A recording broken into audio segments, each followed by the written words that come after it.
Good morning, art students. It's Miss Valley. I'm just wanting to say hi and also give you some tips on how to spend your Thursday working on this Andy Goldsworthy project. So, if you remember, Andy Goldsworthy is an environmental sculptor. So, he uses materials that he collects and finds out in nature, and then he creates with those things. So, these materials vary from ice to snow to soil to leaves, to stones. I mean, really anything that he finds in nature is up for grabs for an art piece.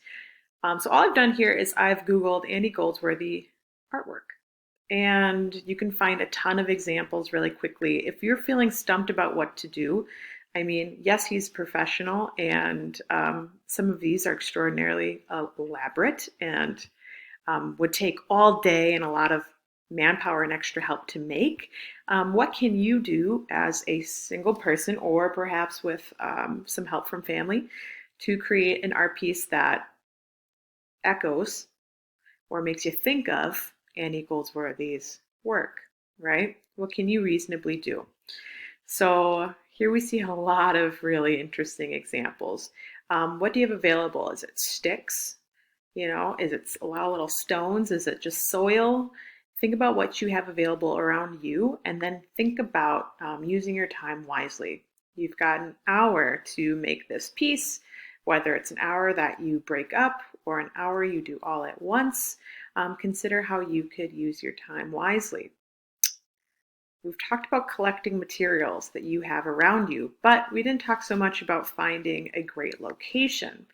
Now, if you look at this example here, this is Andy Goldsworthy inspired. Now, this location is really unique. There's this gap between two tree trunks, right? And this little student artist is trying to get some inspiration from Andy Goldsworthy and is using sticks to build an interesting design between those two tree trunks. So the sticks create these interesting straight lines, and the tree trunks are able to support the ends of those sticks. So that's a unique place, and it allows this student to use the sticks in an interesting way where they are held up by the tree trunks. So think about location just as much as you think about material.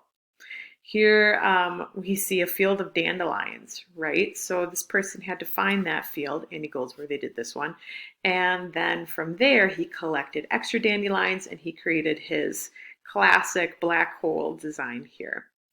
If you notice, this location is on a stream. Andy Goldsworthy found a really nice central stone and chose to wrap these concentric circles of reeds around this central stone. So he picks the location with a lot of intention and a lot of purpose. So think about location as well.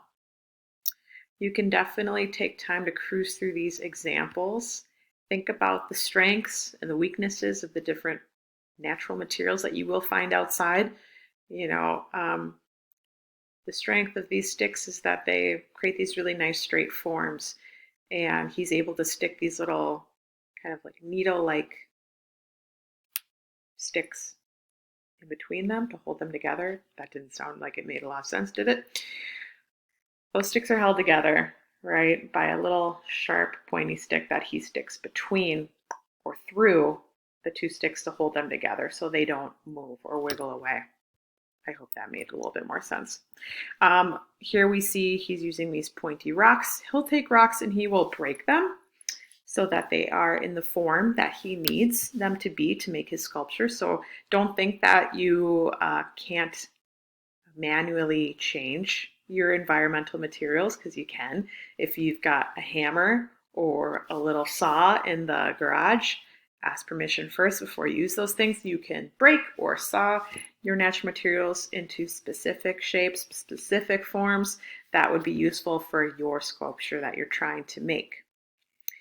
Here, this is just about laying out materials in a very intentional way. So maybe you aren't going to break anything or do any massive structural building, but maybe you're going to lay out materials in a really interesting formation that causes someone to stop and pause and look at nature in a different way and really engage with it.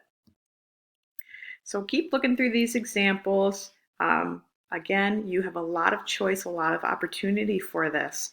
And think about location, materials, and time. Okay. So try to fit your time into that 60-minute frame so that you're not overextending yourself at this time during distance learning, and also you are not cutting things too short. Okay. I hope that helps you think through your project with a bit more clarity. I hope that gives you some ideas.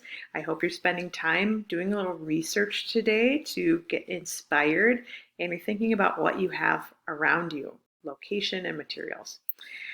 I think that about covers it. For tomorrow, just be prepared to upload your really nice artistic photograph of your sculpture into a Google form by the end of the day. So that's what tomorrow is, okay? It's an upload day.